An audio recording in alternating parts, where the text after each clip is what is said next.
Going on? Welcome to the Get the Bag podcast, episode 21. I think I'm doing that Yeah, wrong. There we go. Got there the you mirror go. thing.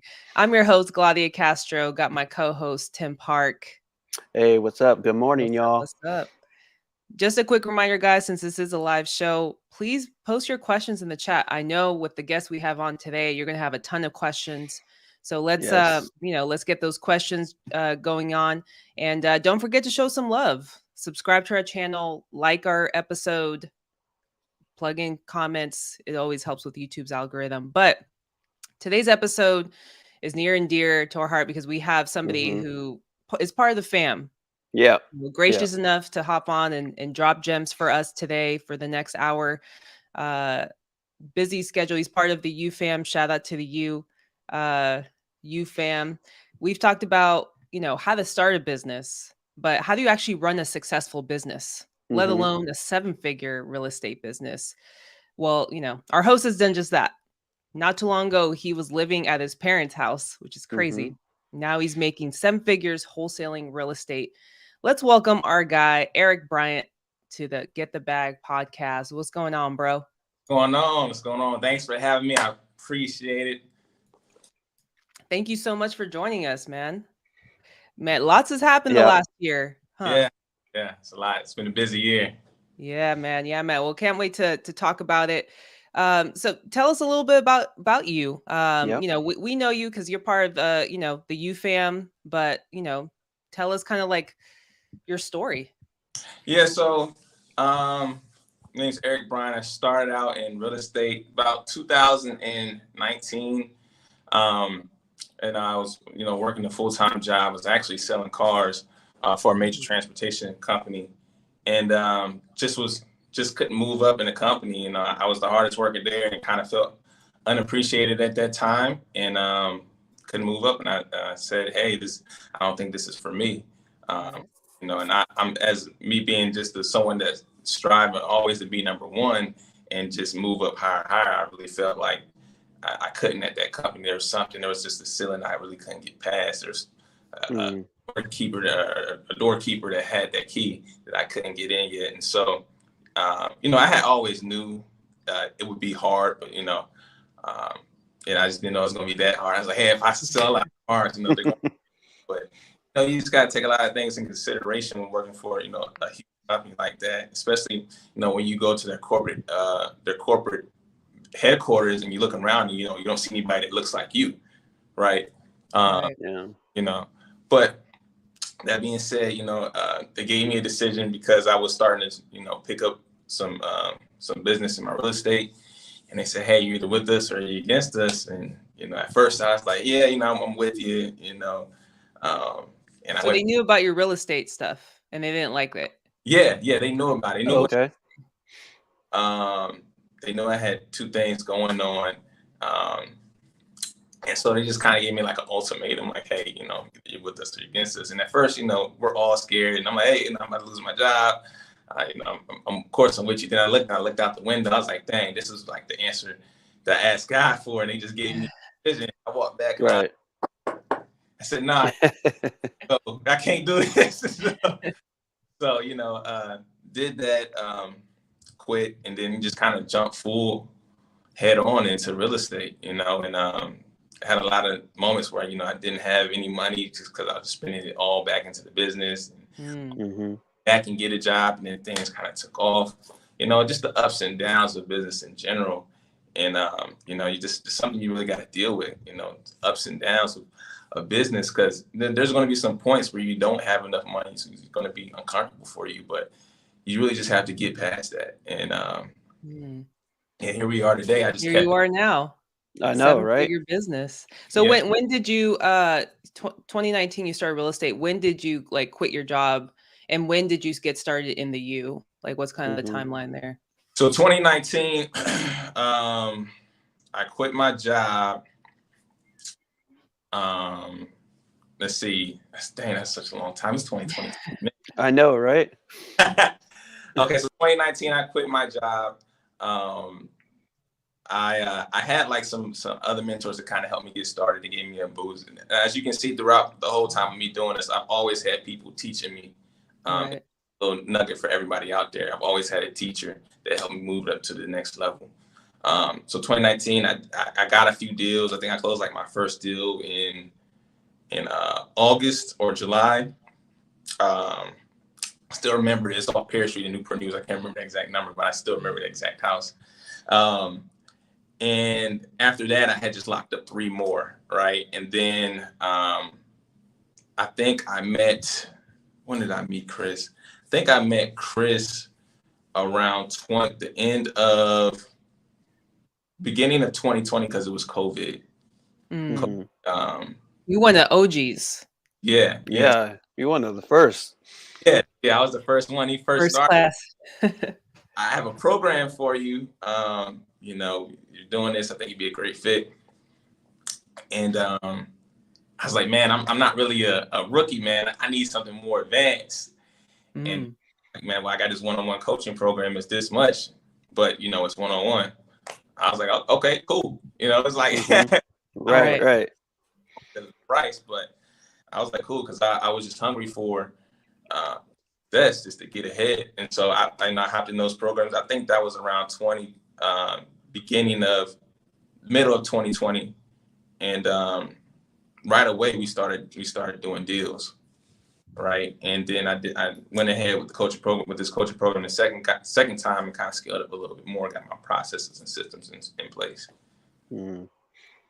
Now, tell us about that first year, I guess, of kind of real estate within the U, I guess, with Chris, and how your experience and knowledge and his mentorship kind of help you with your success.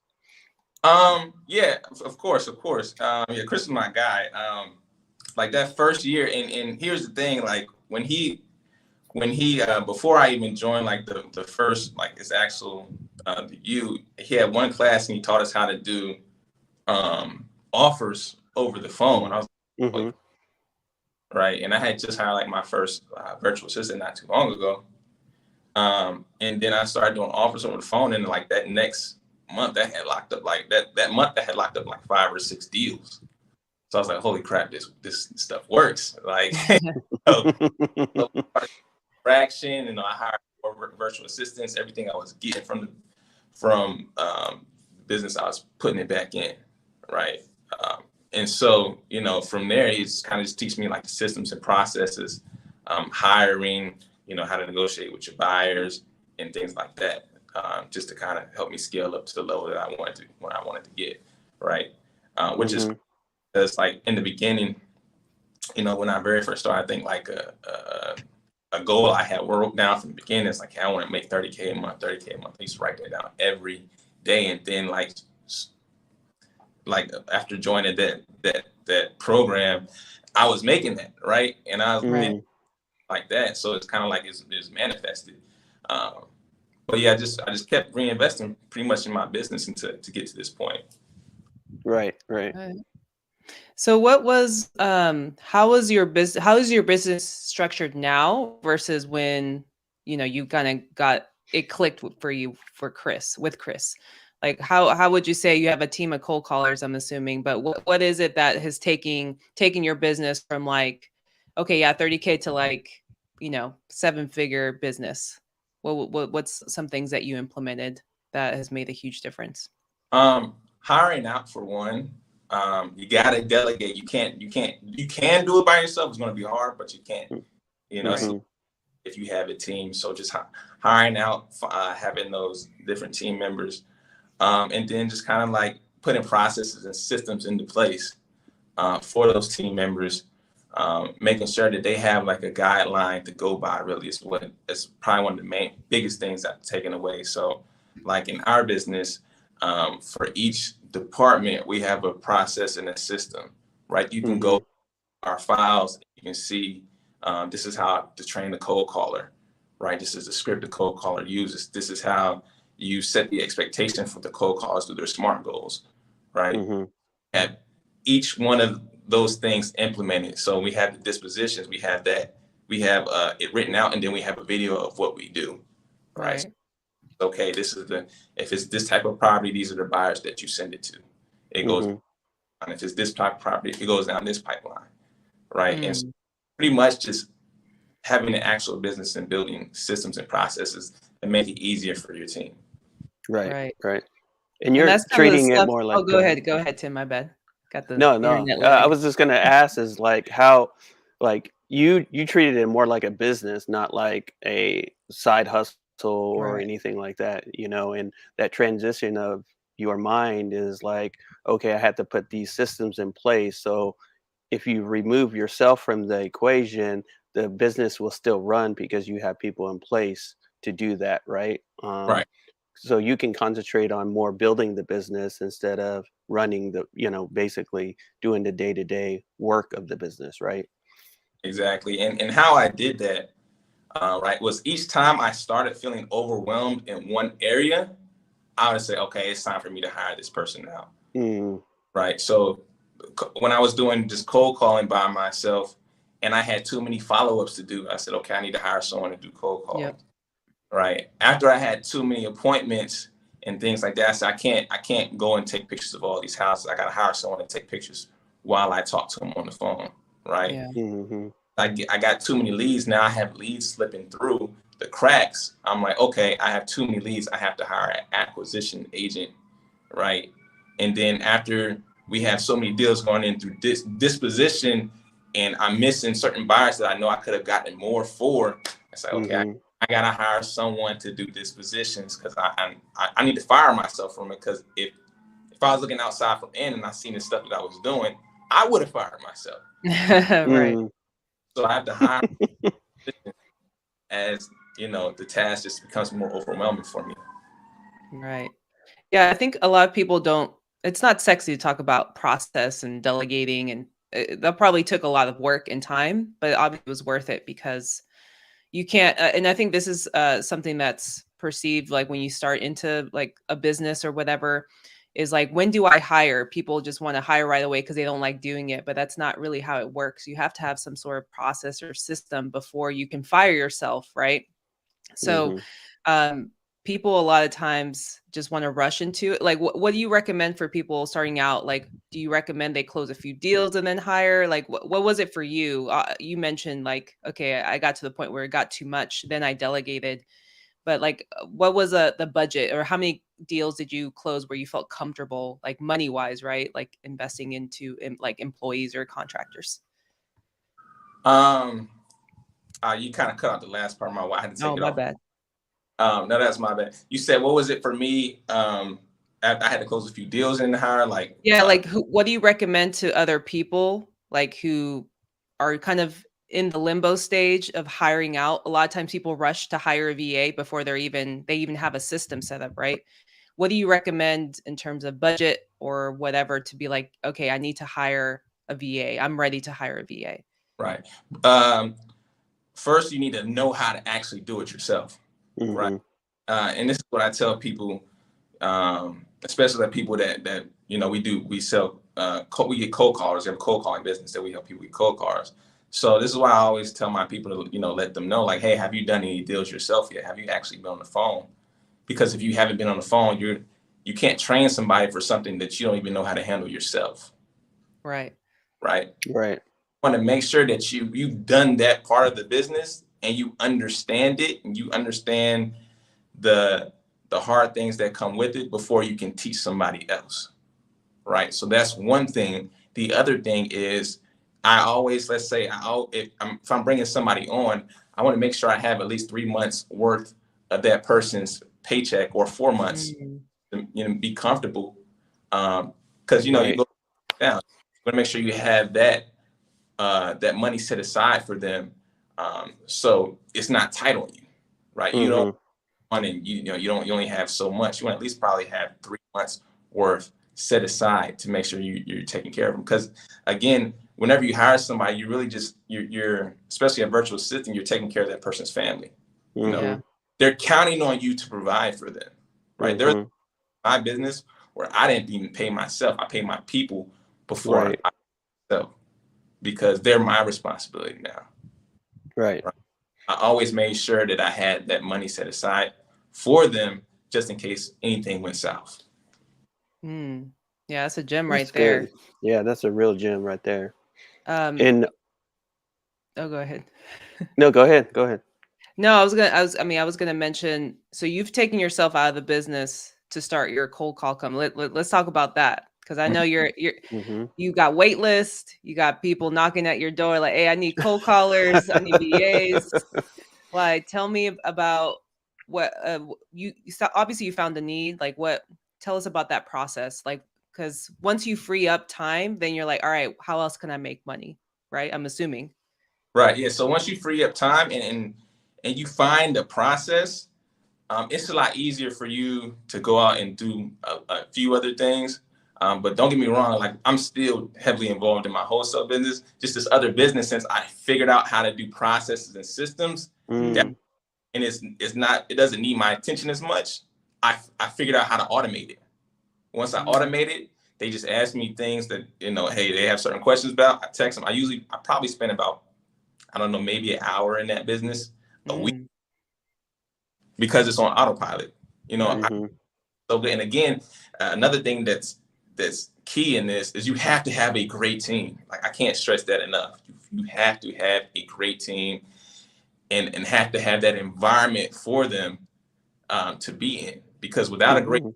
people aren't listening and you got to constantly check on people, it's not going to work. Right. Right. So Right. what's the culture in your company? Like what do you offer to, like, in both ends, on the wholesaling side and then also on the virtual assistant side? Like what makes you stand out from other wholesalers or businesses in those industries? Right. So first of all, I like to treat everybody as a person and just not like as a number or an employee. Mm-hmm. Mm-hmm. I found like that's what a lot of people do. So first thing I always tell them, hey, my door is always open. You need me, even if it's something personal you need to talk about, right? And then I try to make them feel like if they have any questions, like they uneasy about asking me a question. So one thing I always tell them, I say, hey, number one, there's no such thing as a stupid question. Okay. Mm-hmm. So if you have a question in your head, please ask it, because I guarantee you somebody has thought about that and just hasn't asked it. Coming Yep. from ask the most questions, please ask. Because Right. I'm always asking questions. Hey, I'm I not remember those Yeah, I videos. know. one that Eric always had his hand up. Yep. I'm willing to risk being the one that's looking stupid in the room. I don't care, as long as I understand it's going to help me, grow. I'm going to do it. Right. Second Right. thing, if you don't understand, ask it again, because I want to make sure you understand it so I can further break it down. And then I make sure everybody's motivated. Like, hey, are you money motivated? What's your goals? What do you plan on doing? And then I kind of create a plan around that of how to get them to their goals. Right. Right. Right. So like whenever like we close a deal, like the whole team's going crazy. It's like the chat is going crazy, Mm-hmm. emojis and the little pictures going up. So we just kind of create a fun environment of people that's just hungry and just go-getters. I tell them I want go-getters around me. If you're not a go-getter, probably it's not a job for you. And I tell them that. Like, I'm upfront with it. And I say, if it's not the job for you, let me know. You're not going to hurt my feelings. I understand Mm-hmm. it isn't for everybody. Right. But if it is, let's make sure we're on our task and we're doing what we need to do to get this. I love That's it. So dope. how many people do you have on your teams, like on your wholesaling side and your VA business? Are they mostly outsourced? Do you have any like US based team members? I have 2 US based team members on on the wholesaling side. Everybody else is outsourced from another country. Gotcha. Okay. So how many people on the wholesaling side do you have working under Um, you? including cold callers, about 17, 18. Okay. So do you have kind of like a somebody who's operating and managing those people? I have a marketing manager, Mm. right? And I get reports every day. Right, that you just check. And then on the VA side, I know you're just growing that out. How many do you have on that? We have about three on there. 3, okay. Okay. Gotcha. And That's that I'm cool. assuming you're putting on autopilot. I don't know how involved you are in that business either. Is it something that's also there? Yeah, that one's pretty much autopilot because that doesn't have a lot of moving parts. Right. Parts, the easier it is. Got it. Right. It has maybe two or three main systems that you need to make sure you have. After that, you're good. Right. That's dope.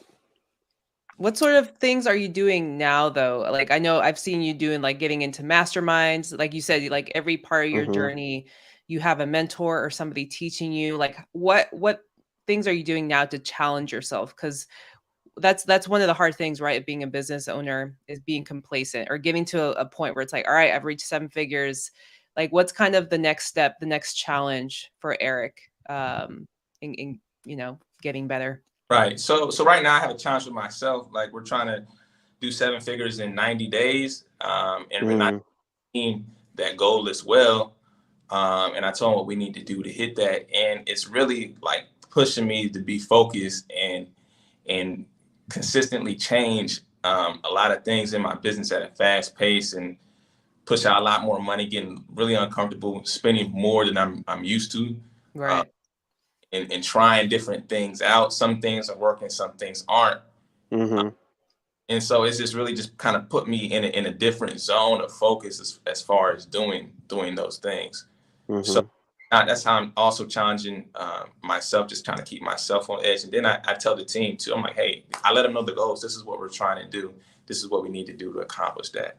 Right. Not on board, again, let me know. But, I have a vision of taking this thing nationwide. So is that going to be a lot of opportunities for everybody in the company, especially if you're starting out. So if you're on board, there's going to be a lot of opportunity to move up and come and be a manager, your own department, right? Get a piece of every deal because you're managing these people, right? So not only am I pushing myself, I'm pushing my team and just let them know, hey, there's a lot of opportunity coming up, which pushes them. Right. And that's a few things that we do to stay, kind of stay focused. Of course, like if you outside of business, I try and do like a morning routine. I just started implementing cold showers. How's that? How long did it take you? That's been tough for me. Yeah, no, right? The first like 5-6 days are pretty tough. But like after day 7, it's like, okay, this isn't that bad. And I think I'm on like day 14 or 15. And this is it's getting part of my routine. Right. Right. And so I'm just learning different ways to try and keep myself disciplined. Like if I can do a cold shower for that long, I can pretty much do anything because ain't nothing. Yeah. Shower. I feel you. I know. Stepping in, That ain't no joke. Yeah. So no joke. I'm just trying different things to do just because in these masterminds I'm figuring out you're not always motivated. Motivation comes and goes. It's the discipline that stays. So I'm just trying to love that. Keep me disciplined so I can continue to, transform into the person that I want to be, that I see myself being in the future. I love that. Corey here has a question. How much do you spend on education? I mean, you just mentioned getting uncomfortable, spending a lot of money. And I know masterminds ain't cheap. Right. Oh, man. This year, I think I'm at like 60K already on education. Yeah, I think I'm around like 50 or 60K offhand. I mean, and again, you just don't do that overnight. You do a little at a time. So like, that's why I always preach invest in yourself. Because like those first deal that you have, you got $10,000. Like, oh man, I got 10 grand. Right. How many people spend that? You spend I know the first check. The first check, but me on my end, I'm pretty much I'm living off bare minimums, right? Because I was reinvesting in stuff, right? So I'm getting the mentor, right? I'm also buying more data. I also hired 2 more cold callers, right? Yeah. And I had that to the side. Now I'm getting more leads, right? So I'm And always investing back in myself. So you just got to kind of find what's comfortable for you at that point in time to reinvest. Don't go and spend all the check. Go have a nice dinner. Go to Roof Chris. Right. There you go. Gotta get a good steak. Yeah. Okay, follow that profit first, though. Right. Get a little something. Exactly. Mm-hmm. Afraid to invest in yourself because this is what makes all the money. Like, Right. if you have the knowledge from somebody else that's where you want to be, invest in it.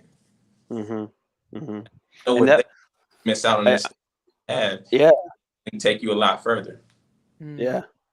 And then, you know, all these like startup owners and tech people, they're like, you know, they're not really liquid. They put everything back into their company, and Right. you know, and they might be cash poor or whatever, but they might be worth a couple billion or a million or whatever the case may be, but they're constantly putting back into their company and Right. growing that, so their company could be worth more, right? And I feel like that's what you're doing with your company, right? You're taking everything that you make in revenue, taking maybe a little piece for you, but just putting back into the business, and then even educating yourself on other avenues of where you want to take your business. Right.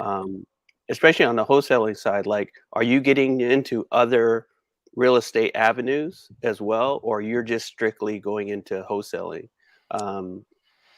or making it nationwide, I guess you were mentioning? Right. So we're that's a great question. We are getting to different avenues. So like we are starting to buy properties now. It's starting in June. We're gonna Mm-hmm. that.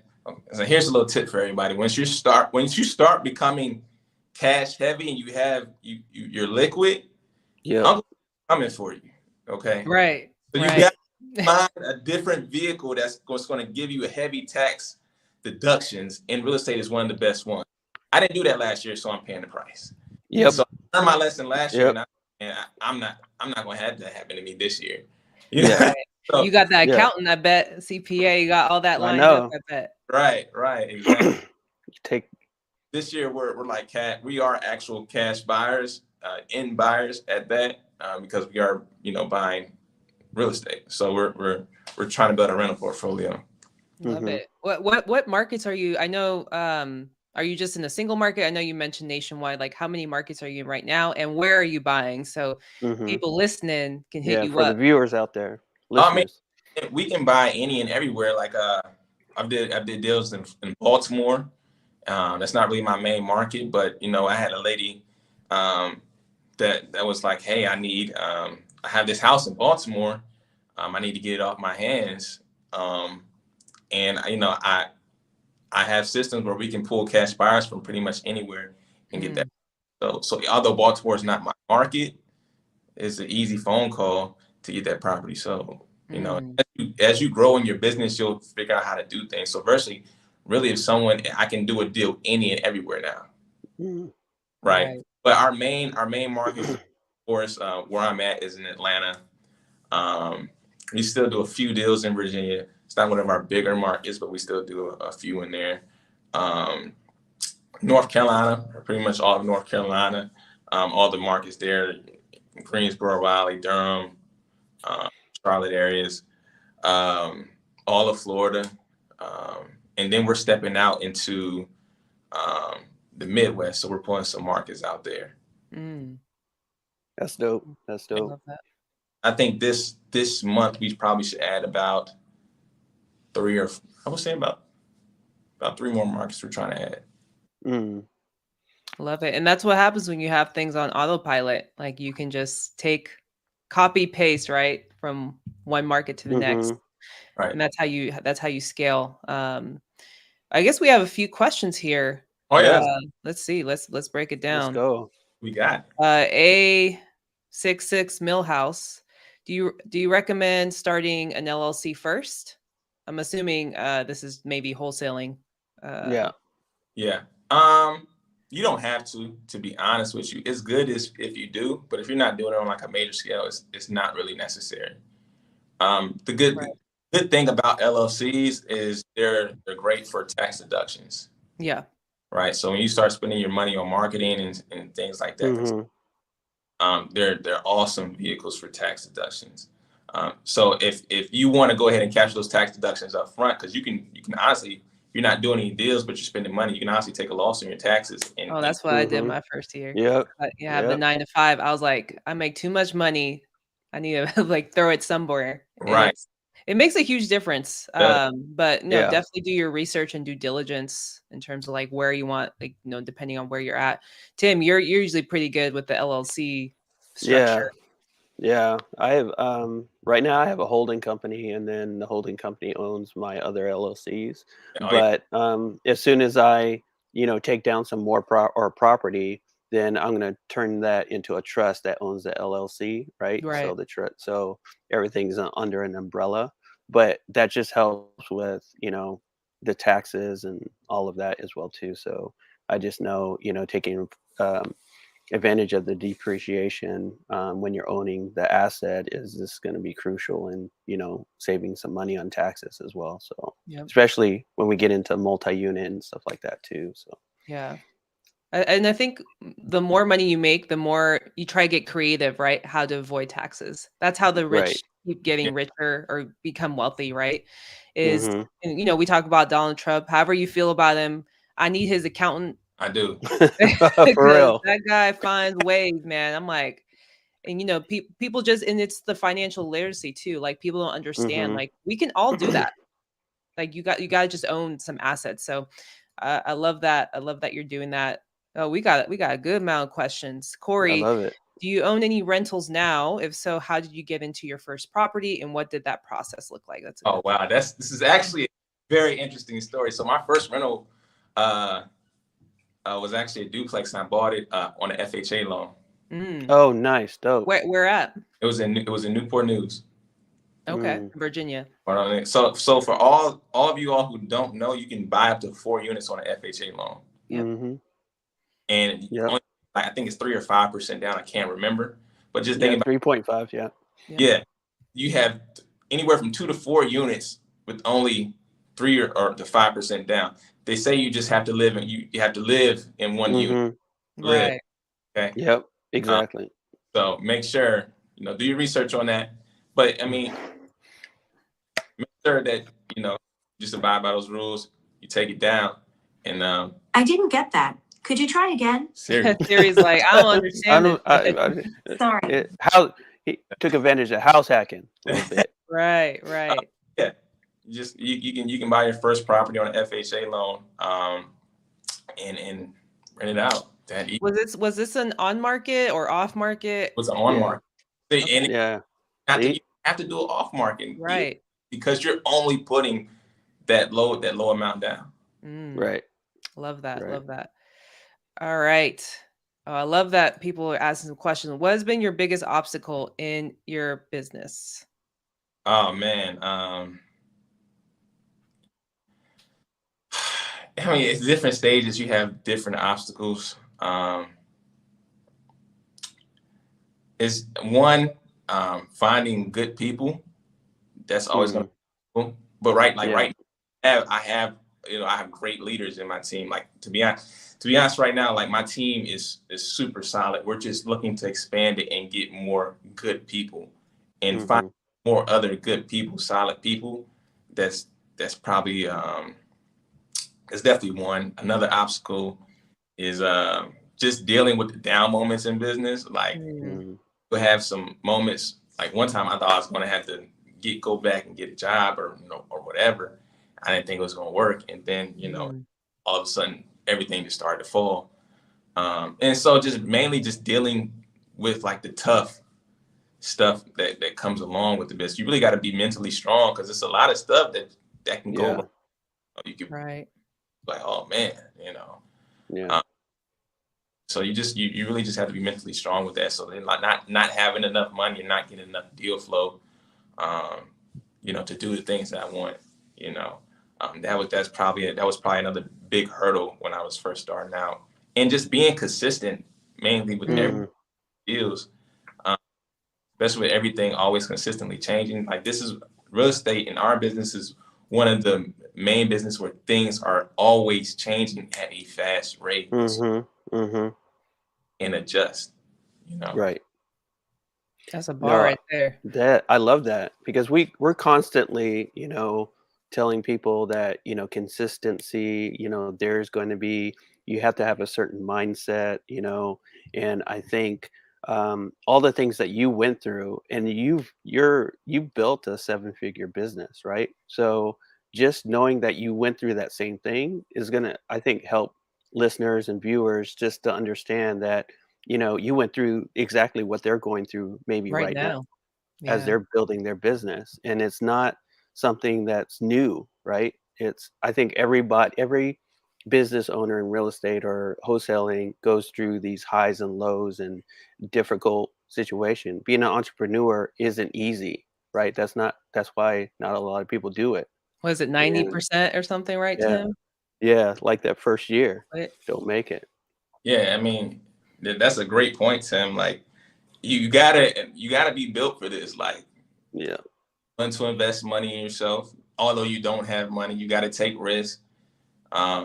It's not easy. It's still not easy. right. It's still not easy, but it's just you got to have faith in yourself and God to it's going to point you in the right direction. That. All right, Monica, shout out to Monica. What lists are you Monica. hitting now? What's been your bread and butter this year?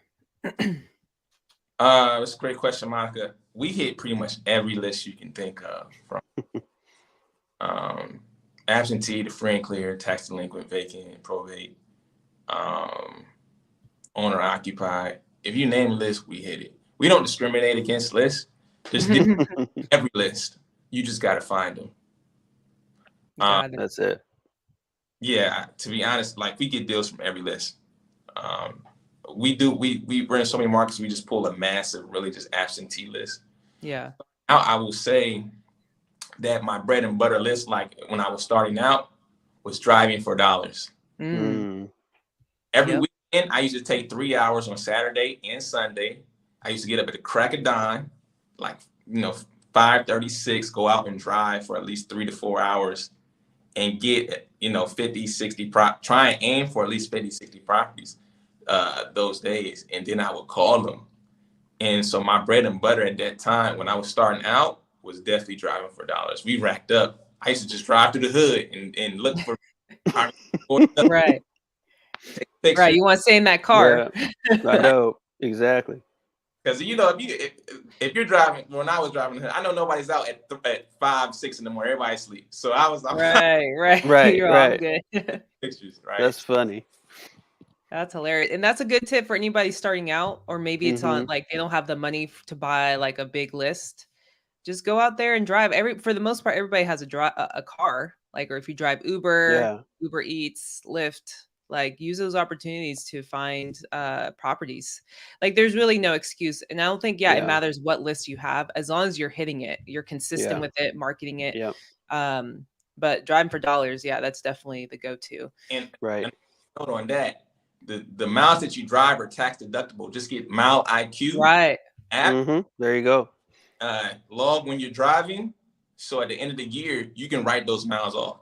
Yep. That's the bar Another right there. gym. Miles ID, you said it's called? It's called Miles IQ. Miles IQ. Yeah, definitely download that. Yeah. All right. What dialer does your VA use? We use Call Tools. Call tool. Gotcha. Nice. Perfect. Corey's got at what point did you decide to scale? Oh, at every point. I'm still trying to scale now.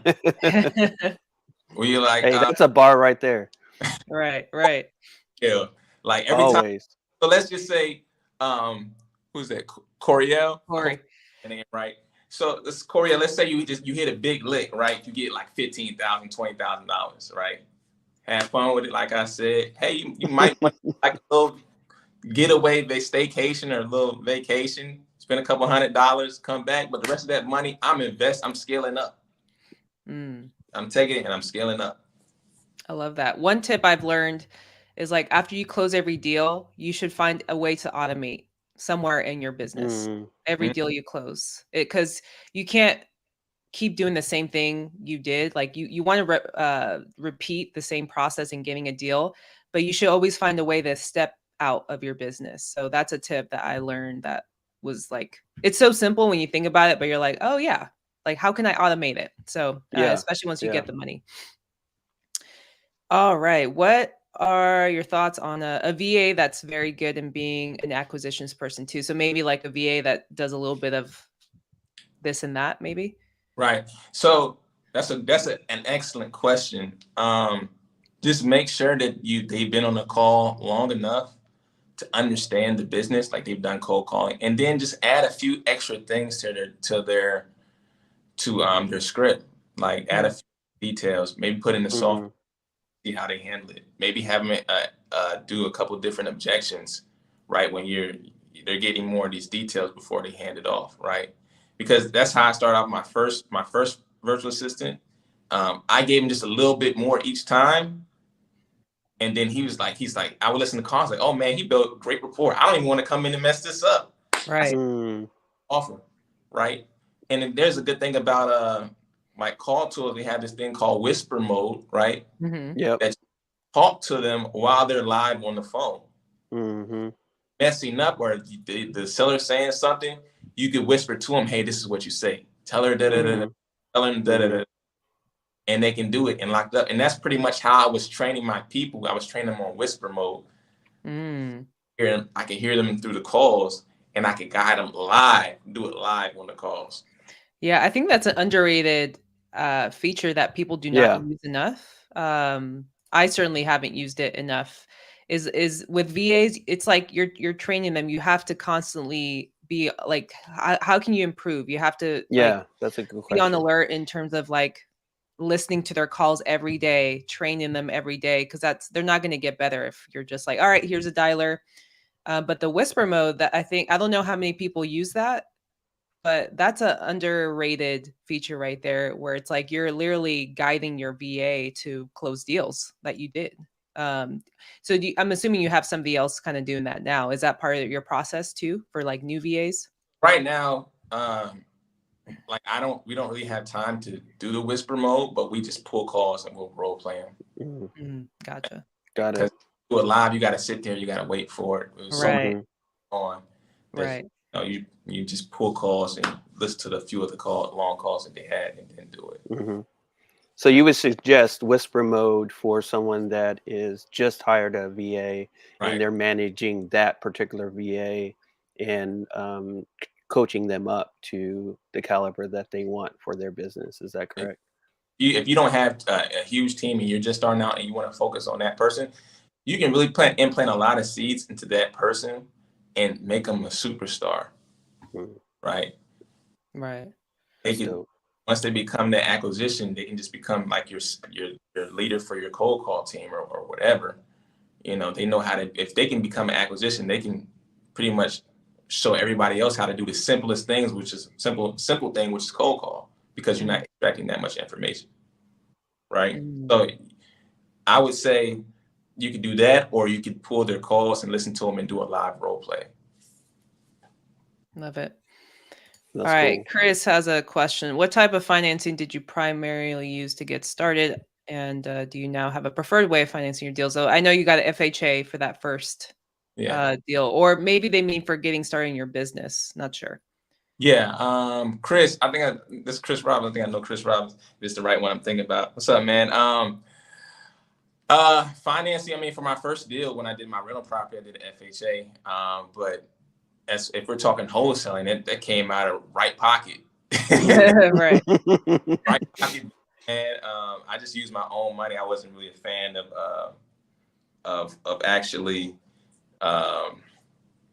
borrowing money at the time.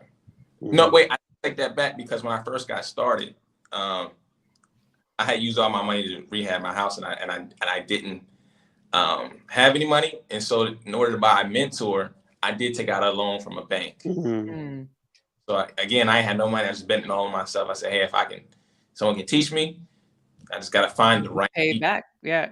I can just pay myself back. So at that point, I was just betting on myself. But yeah, I did a loan for a bank. Besides that, funding my own deals. If you're looking for rental properties, it's a different story. You probably want to look for private lenders or hard money lenders to help fund your deal.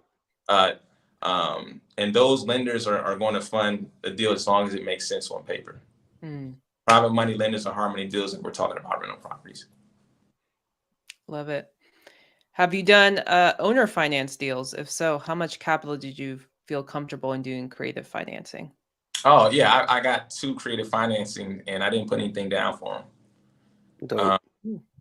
those are actually, I actually did that my first about 7 months in. I learned how to do lease options. Mm-hmm. I like those. My next 2 rentals I had purchased were on lease options.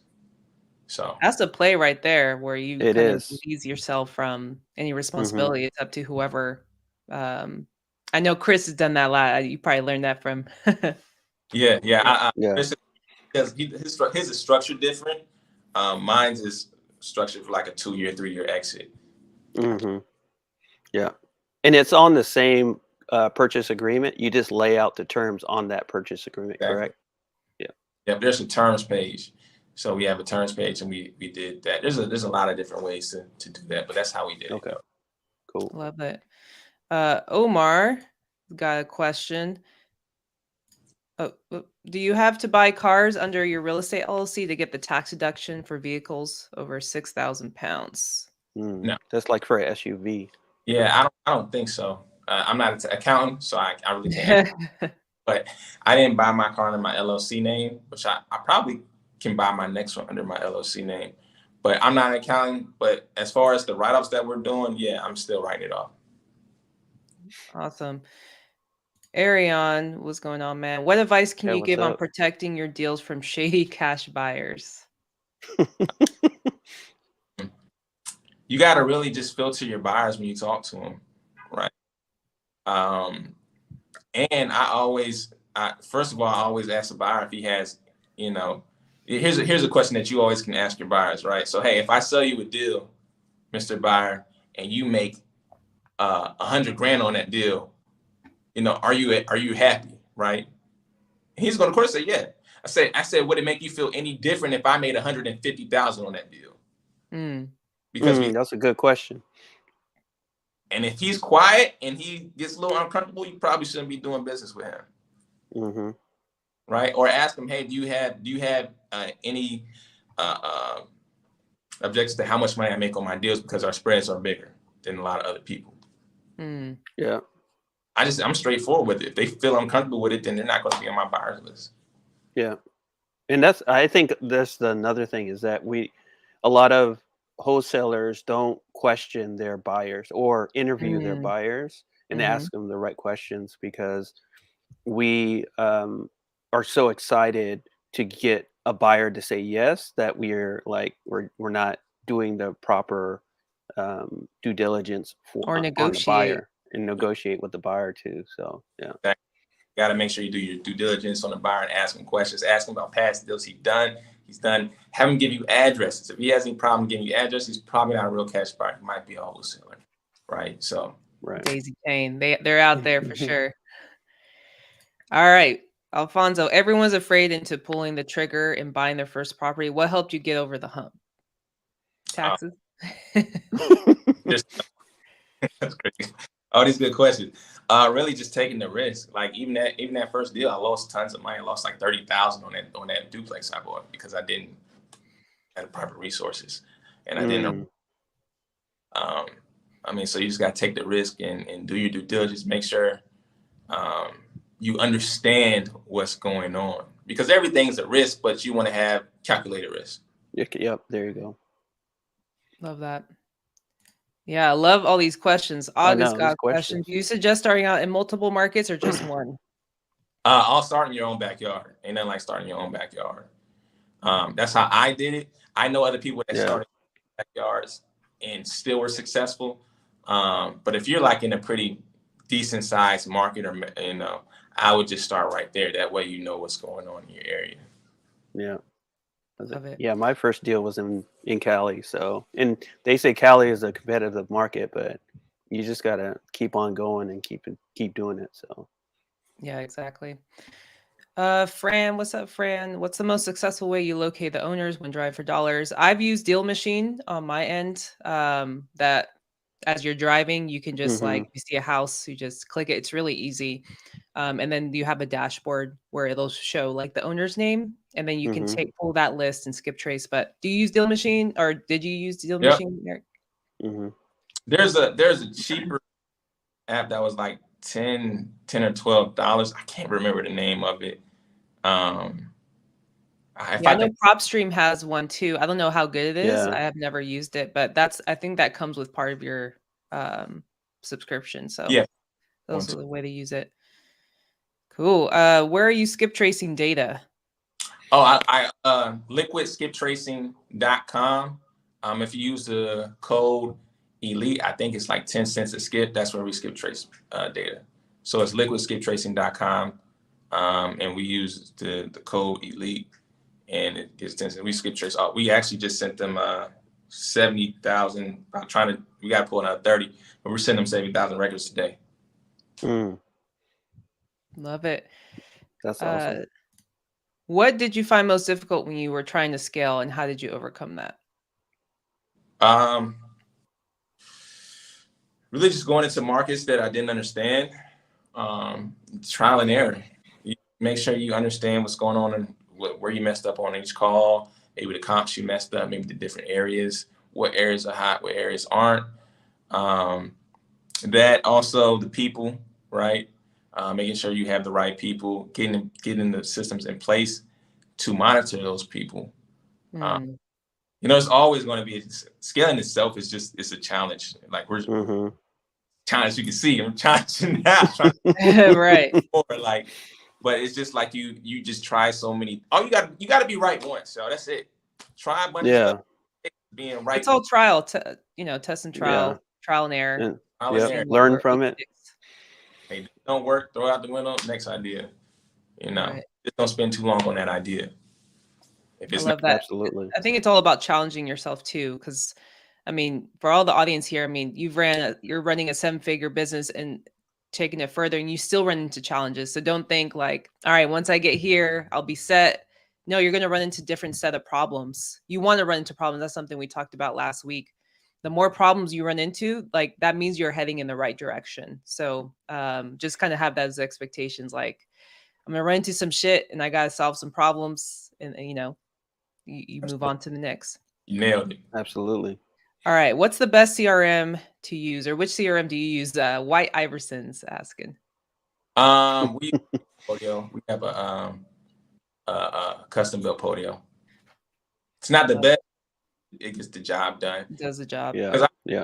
Salesforce background where when I was selling cars, everything was just right there. I could look, see my KPI. Right. So I've come from the best CRMs and then trying to kind of custom build out one. But yeah, we use Podio. Are you planning to like switch at some point, or just stick with what works right now? I mean, we're trying to build it out even more custom right now. So we're just out as we scale up. Love it. Do you use Podio for your other the VA business as well too? No, we don't use Podio. Believe it or not, so work with. What's that? You believe it or not, we use Excel sheets for that business. Oh, okay. Keep it very simple. There's one thing I tell my people: KISS. Keep it simple, stupid. If it's working for us right now, let's keep using it until we run into that problem of scaling. Right. Now we got to replace it. So right now we're not having a problem. Everything's running smooth.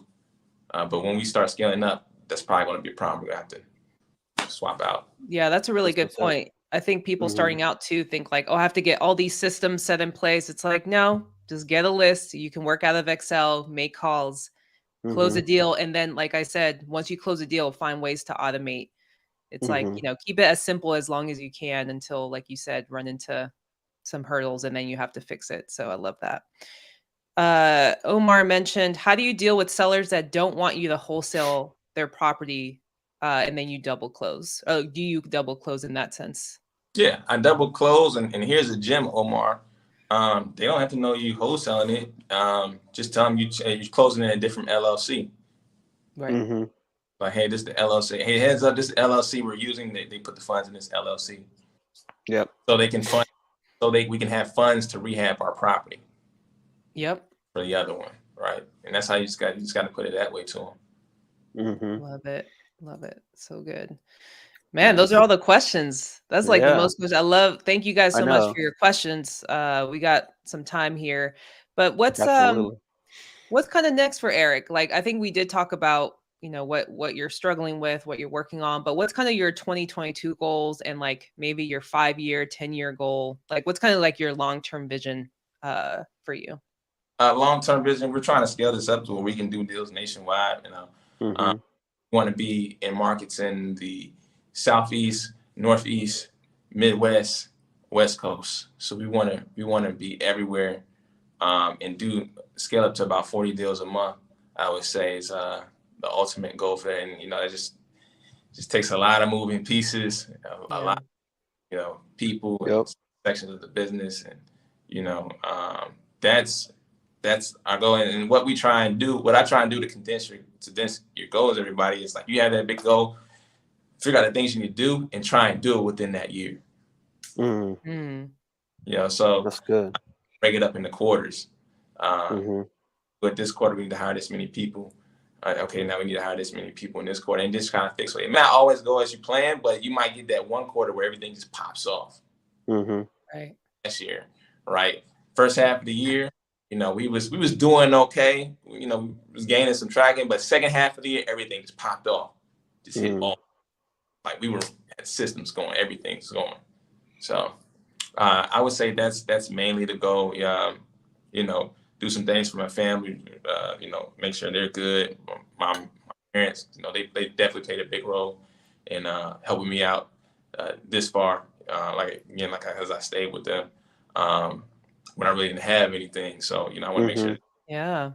And I know you, shout out to you. You paid like up to a certain amount of years on your parents' mortgage or something like that. I love awesome. seeing that.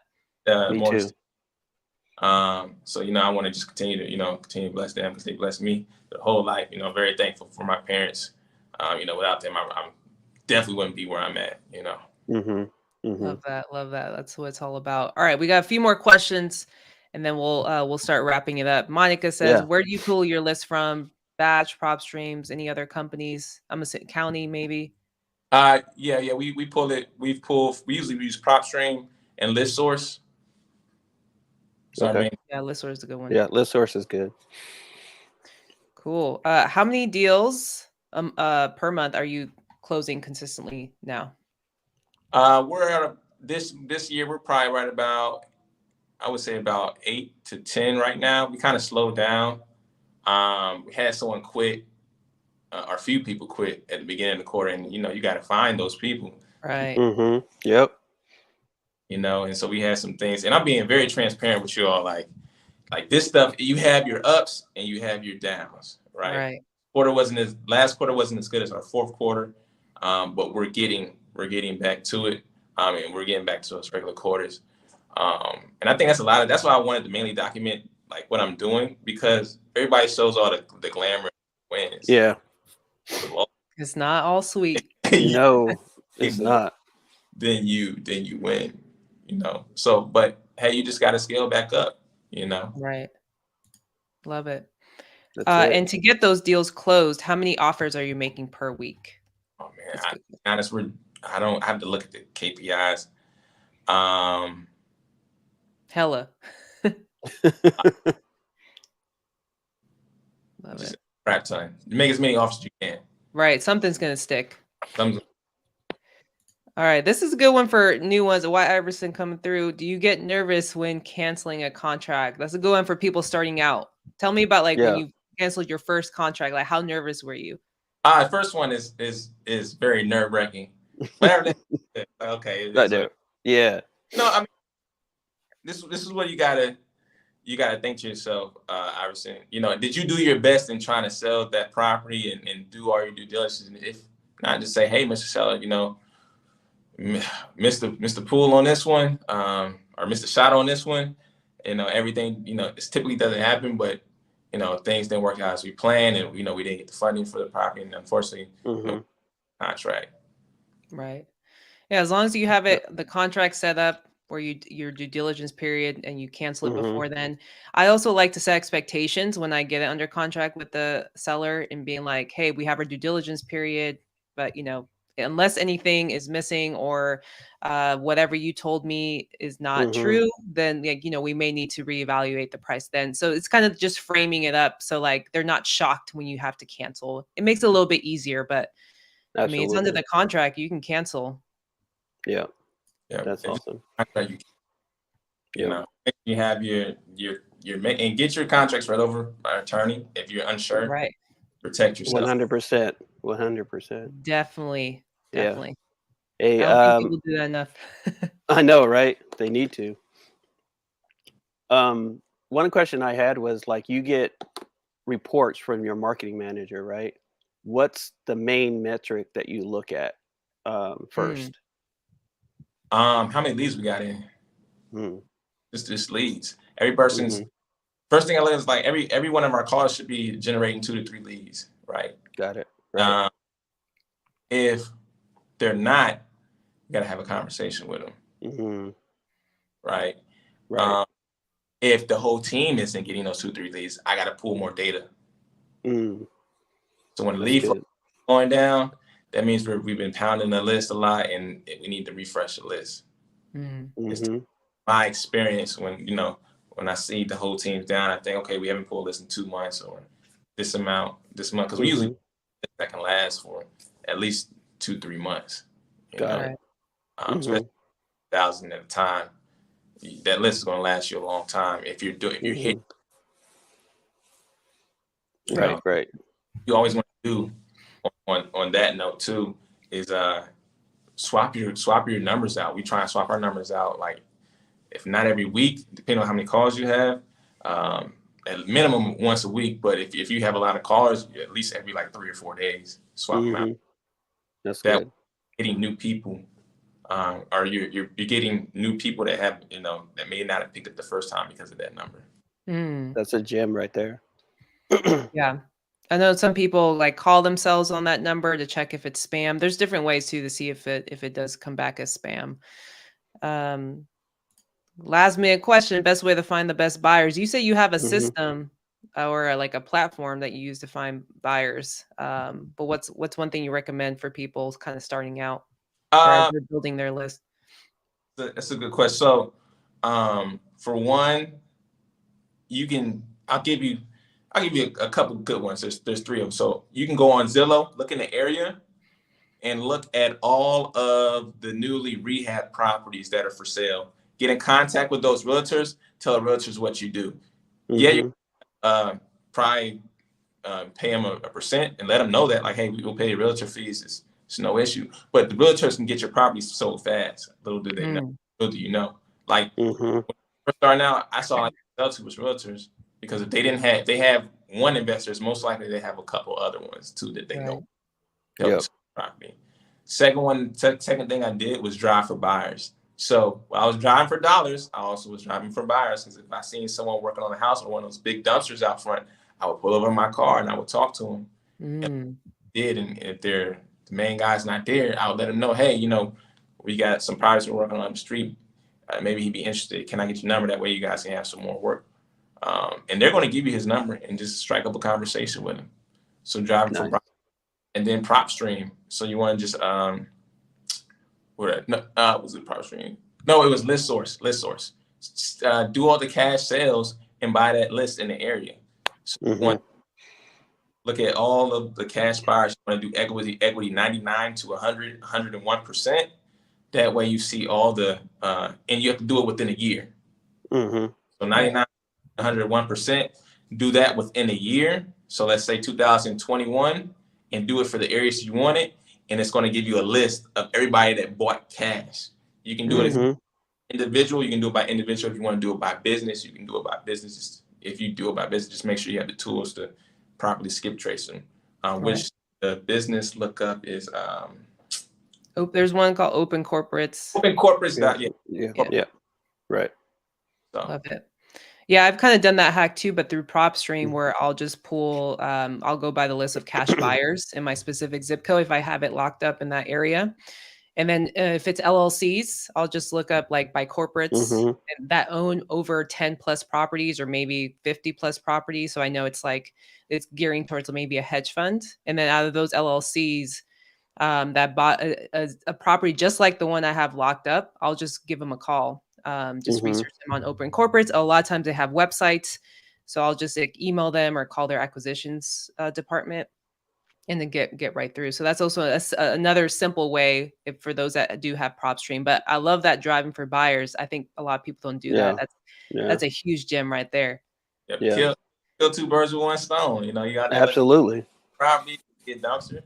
Just go. And I don't know how I did it. I was just like, hey, let me go talk to these people. I was just driving one by dumpsters. I'm like, man, I need to go talk to these people. As when I started talking to them, just struck the conversation up. And you know, that's how I started getting a lot of my buyers. Another way too, like if you're actually doing cold calls, a lot of people that you call say, hey, I own property, right? Right. Like they're not selling, they're not be selling, but they say, hey, no, I'm not selling, but you can put me on your buyers list. Just make sure that you properly filter them to make sure they're, because I found some of my best buyers just by hopping on the phone and cold calling. Right. And they know too, a lot of times they're like, oh yeah, you're a wholesaler calling me. So it's like, got that out of the way. You don't have to deal with the awkwardness. I know. Awesome. Yep. Man, hey, well, we're approaching. Oh, go ahead, Tim. No, one more question. So, yeah. All right. Good. So one question is, what's the biggest deal that you did yourself? And then what's the biggest deal that your team has done for you? Okay. That's a great question. Okay. Dang. Okay. Let's see. I put him on blast. I know. Hey, it is get the bag. Done.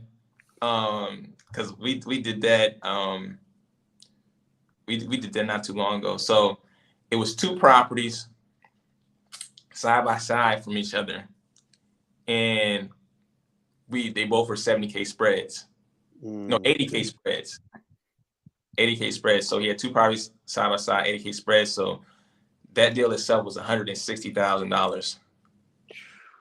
Love it. And then I closed that when I signed for that and flew out to Florida the next day to relax. Hey, you give a little. That's a good little decent profit right there. Right. I love that. Hard that year, and I haven't had a break in months, and I just needed to get away. And so like it's nothing like sitting by the pool and palm tree.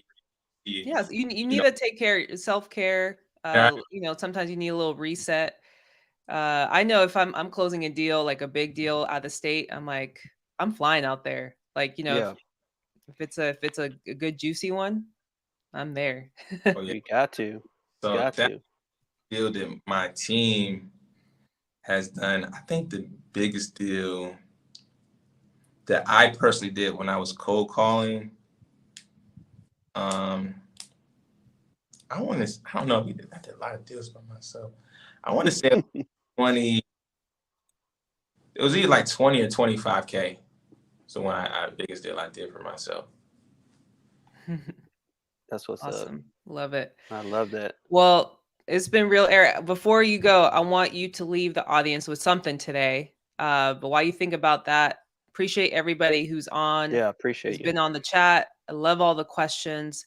Don't forget to hit like, subscribe to our podcast. We're on every Wednesdays. Don't forget to follow us on Instagram at Real Estate Gladia, at Mr. Tim REI.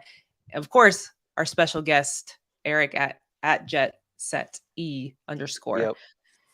What do you want to leave the audience with today, Eric? I get a lot of questions of like how to get started. What do I need to do? And so, you know, the biggest thing I would say is, one, you know, make sure this is what you want to do, right?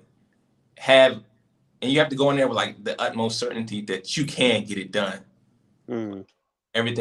Although everything's being thrown at you and you're gonna fail at first. So don't be afraid to look stupid. And there's a period, there's a thing I like to call a stupid period of anything that you first start. Okay. You're gonna look stupid, but it's okay.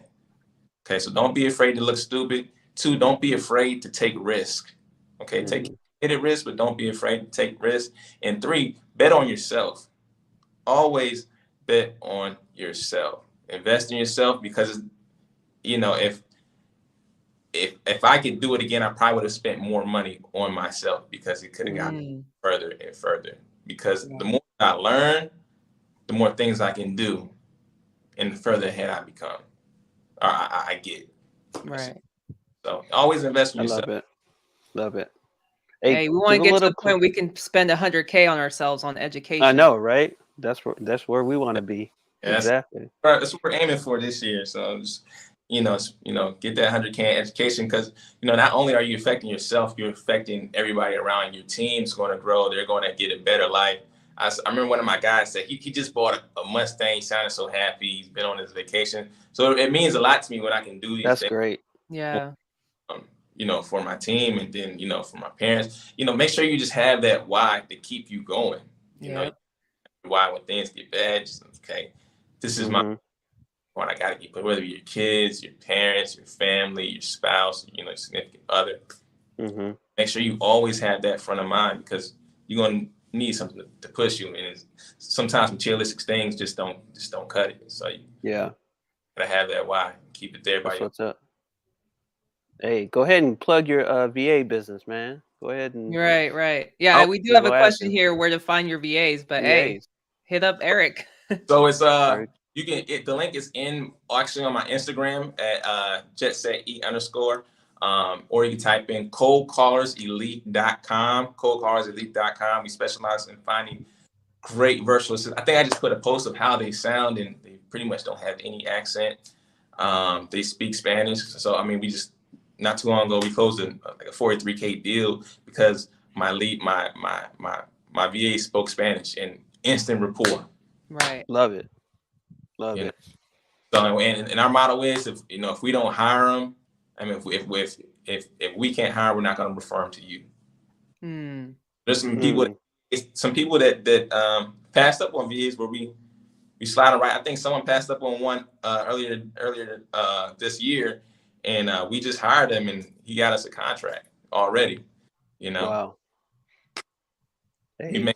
I'm very adamant about that, because I want to make sure that people have great virtual assistants, because I've been able to find that, and then we implement in our business. It's made a difference. So I want to make sure that anybody that we find it for is going to do the same for them. I love it. Well, I just posted the website. It's also in our show notes. If you guys want the link, I have all of Eric's information in the show notes as well. Tap in with him. Definitely get your VAs. I know plenty of people who've used your VAs and have said nothing but great things. So it's definitely worth the investment once you're ready for it. Eric, my guy, appreciate you so much for hopping on, man. It's been such a fun conversation. We definitely got to connect. Definitely in the future. So happy to see where you've knowing where you've come from, where you're at now. It's a beautiful thing, and it's definitely motivating for me personally. So appreciate it. Appreciate you all. Appreciate you. Man, great. I love doing these. Thank you. I'm honored to be here. Yep. Love it, hey, when you come to the West Coast, hit us up for sure. Oh yeah. Sure. Out. I'm out everywhere. We're taking a trip. That's what's up. Yeah, love it. Love it. LA life. So appreciate everybody who's been on here as well. Catch us next week, next Wednesday, 8 a.m. Pacific, 11 a.m. Eastern. Have a great week, and we'll catch y'all later. Thank y'all. All right. Peace. All right.